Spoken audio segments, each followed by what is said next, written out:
Okay, so I had a vision and I wanted to share it with you guys. I shared it with a couple of friends and it seemed to resonate, and so I thought I would record it so that everyone can hear it. And God was showing me that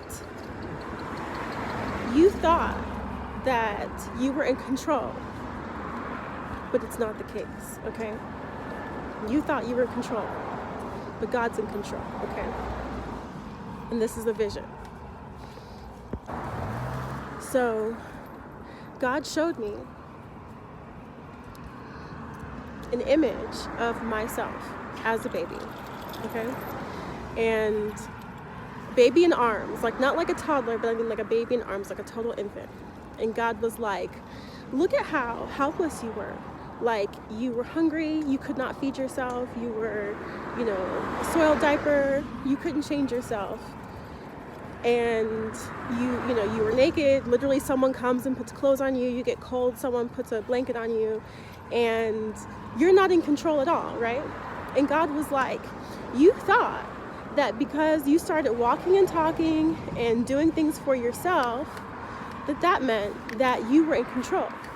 God was like, you've never been in control. That was an illusion. I let you think that, right? But in reality, God's like, I've always been in control. I've always been in control of this ship. And the problem is when you start thinking that because you can walk and talk and do things that you're in control of the ship. And God was like, look, man, or whatever, look, you need to trust me. Like, trust me. Trust me in the same way that when you're a baby in arms, right? You couldn't pray. You couldn't even really ask for what you wanted, right? You literally were helpless. And God was like, I was taking care of you even then. I was making sure that you had everything you needed, even when you couldn't even ask for it.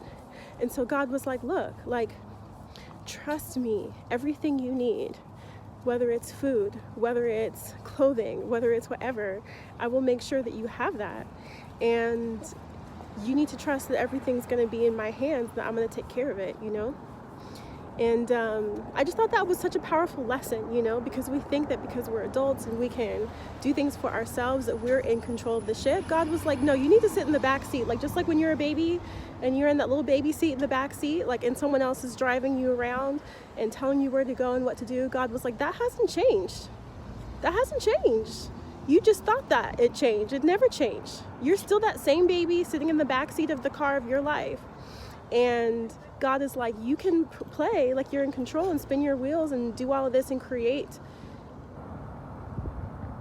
what is not of God. Do you know what I mean? You can create chaos, you can create relationships, you can even create children outside of alignment with what God would have you to do.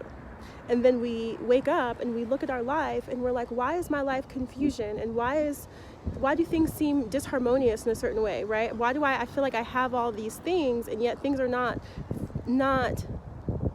there's not joy, or there's not peace, or there's not whatever it really is, right? You could be in a relationship, but there's not love, right? And that's what God is saying, is that you can create and do all kinds of things that are totally outside of God's will and totally outside of what God would have for you to do and would have for your life. And what God would have for your life is actually even better than the things you can create for yourself every time. We just don't have enough faith to trust God and to wait and to follow God and to listen, and obey, and to wait for God to tell us to move and to give us things, as opposed to taking things for ourselves, right? God's like, just hold on, I'm going to give it to you for free. But you want to go here and be covetous and take things, right, that aren't even for you. And then you're confused as to why it's not flowing in the way that you want. So anyway, I just thought that was interesting. I wanted to share that vision of the baby in arms.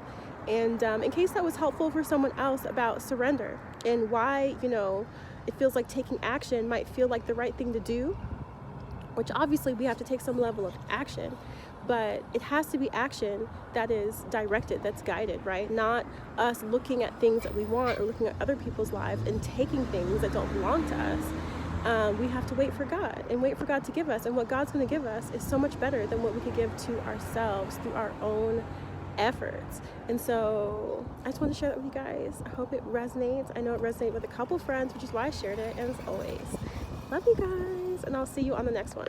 Peace.